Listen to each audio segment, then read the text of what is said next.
Hey, I'm back with another video. This week, I wore this beautiful gear. I'll tell you right now, the whole selection started with that jersey, and I'm going to talk probably in detail, very fondly of that jersey. But I'll give you a rundown on all the different pieces I wore. I'm not going to talk about the chest protector. That was the Cooper Reactor 5 that I've worn plenty of times and talked to enough about. I'll probably just quickly touch base on the pants, standard player pants, with a little bit of extra plastic and foam added. So got that out of the way. We'll talk about the gear next.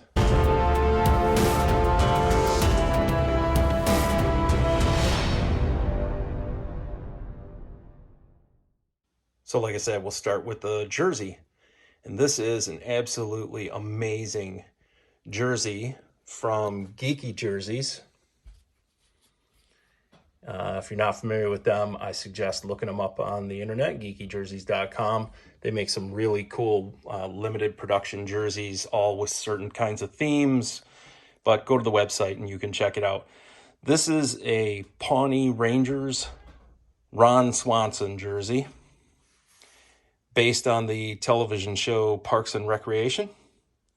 I bought this used actually on a Facebook marketplace and could not be happier. This is an amazing quality jersey. You can even see maybe that there's like metallic thread in that gold. Come down here to the bottom stripe, kind of get a glimpse of the glimmering there. The jersey is a heavyweight, really nice jersey, and the crest and the numbers and the graphics, all of it is just absolutely fantastic. This game was another game on the outdoor rink that I get to play at on occasion. And so when I chose this jersey with the concept of Parks and Recreation, I decided I would try to put together a kit of gear if I was a kid playing for the Parks and Rec Hockey League in the, mid-late 80s. What kind of gear might I use if I was playing in the Parks and Rec department and maybe borrowing the gear from them? We'll go right on to the pads. These pads are roughly somewhere about 1987 or 1988 Cooper GP59L. So they're a 32-inch pad. And these are original Durasoft synthetic material pads. Now, I'm going to zoom in real close here and you'll see these are in pretty rough shape. But this original Durasoft material isn't like the pads you see nowadays or even a couple of years after this. This was more like just the backing material to the modern GenPro or Clarino or even the later Durasoft. It was unfinished, where the later generation had a skin material that was adhered to it and binded to it, not sure how you say that, which made it even better. So this stuff was more like a suede type material. So you can see like up in here maybe where it's not worn out. This is an interesting phase in the world of goalie gear. So Cooper was the first, as far as I've ever seen and understand, the first to use synthetic material for the pad. And though they did say they tested this with pros for a year or so before they released it, ultimately, they ended up scrapping this idea and going with the skinned version of it very quickly after. The original Durasoft, this material, was released in 1986. And only in the pads at first. There's how you stand up pads for display, a couple practice cones tucked in. In 1987, they added some better waterproofing to it. I have not found any identifier between the two model years of the pad. You got leather straps, and you do have calf protectors with the little plastic thing, and I'm lucky on this set that the little plastic shield is not shattered and dry and broken. And these are 32-inch. I like these pads. They are pretty heavy, and when it comes to the concept of waterproof or not, I did a little video pre-game and post-game that I'll show you right now. Right, so here we go. One pad, dry weight, good Lord, 7.15 pounds. All right, just got home. It's about a 20-minute drive from the rink. And we were on the ice for about an hour and 40 minutes. And here is the post-game weight, 7.28. And you can see how wet they are. This was all built up snow. Everywhere you see the wet. It was all snow packed for the game. So 7.28. So there you go. You see, I played outdoor for almost 2 hours, hour and 45 minutes, I think it was, and I didn't actually gain that much weight. Though I will say, Durasoft was touted for weight reduction in the construction of the pads. It is interesting that in the Cooper catalog, they very specifically say that weight reduction occurs in the pro level pads. It doesn't say anything about that for the senior level or non-pro pad, which this is the GP59, so this is not pro level pad. I actually have very close to this era GP59 leathers that weigh less than these. In 1988, they started introducing colored Durasoft, which is the version of Durasoft that has the skin layer to it. And that's how they were able to add the colors to it. So that's all on the pads. Let's move on to the gloves. Well, I went with Durasoft suede style gloves from the same era. I went with the GM12 blocker in pretty darn good shape. It does have some puck marks. Those are not mine. Durasoft palm. And it is the classic style waffle type version of the blocker. Gloves were introduced in 1987. And when I put this aside and we talk about the Trapper, I'm probably going to have to do an inset picture here to show you this because it's quite worn down and hard to read. But this glove is a GM 31, and you can just barely make out the 3 and then the 1. I'm gonna say this is either a custom GM 31 or somebody did one heck of a job customizing this glove. And what I'll point out to you is normally in my last video, you would see the GM 31 I wore. This cuff is rounded across the top, this cuff protector here. In this glove, it is not. However, right here, you'll see the same era, same materials, GM9, and that is the proper GM9 cuff. So it looks like this cuff is a GM9 cuff. This one does not have the Velcro strap. This one does, and a regular, all my other GM31s with the rounded cuff have that strap. So either someone did one heck of a job replacing this. It is a laced on cuff. Don't know if we'll be able to see too well. As you can see under there, there's lace. Either somebody did a good job of that and attached the cheater properly, or they custom ordered that way. I'm not exactly sure. I have not found in the catalog that the 31s were ever sold with that cuff. It does have a full plastic thumb protector here, and you can see it because the Durasoft material over the decades has kind of gotten stretched. So that protrudes a bit more than normal right there. Knee pads this week, GPX, just my basic Cooper knee pad with a plastic in there and what they called armor foam. And it's a nylon type material over it with foam inside, couple Velcro straps. Went with a SK2000 HM30 combo. Probably at this time, if I was playing, for a park and rec league, I probably would have ended up with an HM50 cage, but I prefer the HM30 cat eye. This black shell is in great condition. So is the cage. In fact, this is the first time I've used this cage. It was just hanging on the shelf waiting for a helmet to be attached to it. So I went ahead and slapped it onto this one. This one still has the original foam in it. It's still quite soft and pliable. Doesn't crack when you bend it. I have cleaned it. However, you can tell somebody either had blue hair dye at some point, or they wore a skull cap or something that bled from the inside. I can't get rid of that color, so it's in there a little bit, but it doesn't bleed back out onto me. There's just a faint amount of blue on the top. Doesn't affect it. Doesn't look the best. But when I have good foam, I like to try to keep the good foam in there.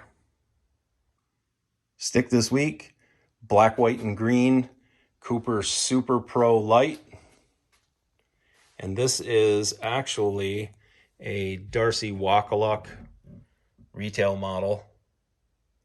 One of the ways you can usually tell it's the retail, Cooper did this great thing of stamping the name like that on the retail models, but on an issued stick back here, there would usually be either a lot number or a serial number, or in some cases, it would even have some of the specs of the stick on it. This does not have it, so we assume this is a retail, which it does appear to match. Cool thing on this one is it has an original rubber Cooper butt end on it. Green tape on there too, just to add to that whole park and rec look. Well, there we have it. That's the gear for this week. Hope you enjoyed and maybe learned a little bit or whatever. If you have any questions, make sure you leave a comment. If you like the video, hit the thumbs up button. If you want to see more content like this and want to get notifications, make sure you hit that subscribe button and the bell notification. That way you'll get alerts when I post new videos. The game is coming up. I haven't even edited it yet while I talk to you. It was a good, fun time on the outdoor rink. It's a spectacular rink. Totally had a blast. I always do. I'm very grateful I get invited to play there. I have one more game I've already played there that I'll be editing in the next couple of days. And I have another event there this coming weekend. So a few more videos coming. Finally getting back on the ice. It is outdoor, but I'm okay with that. Thanks for watching.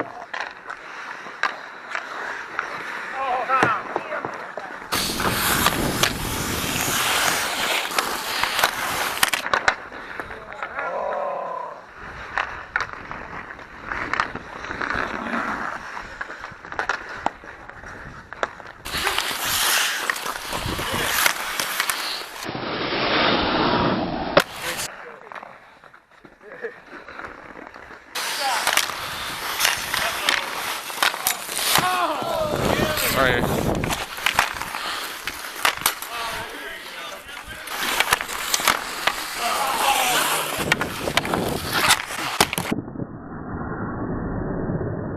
Oh.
Thought I was was getting wrecked on that one for sure.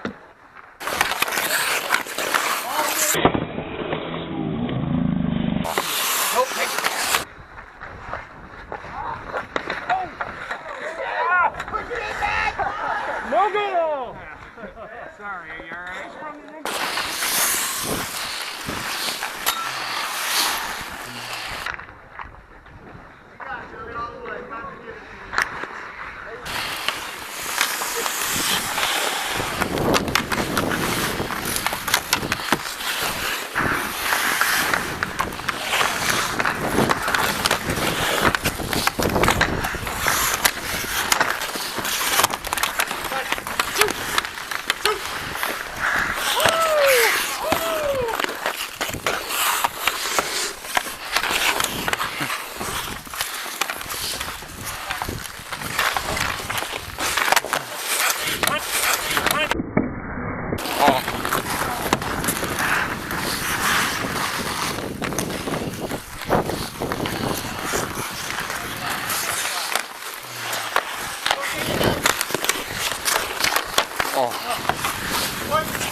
Oh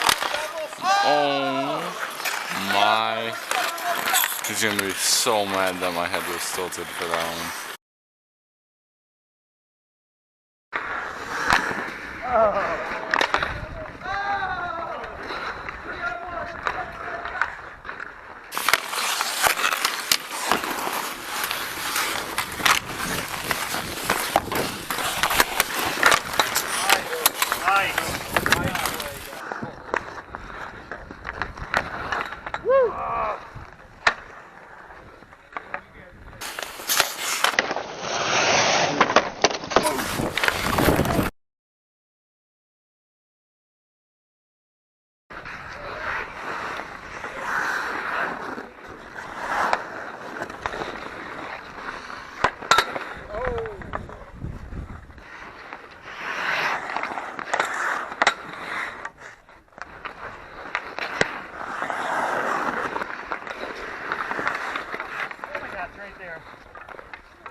This week, this is the goat gear.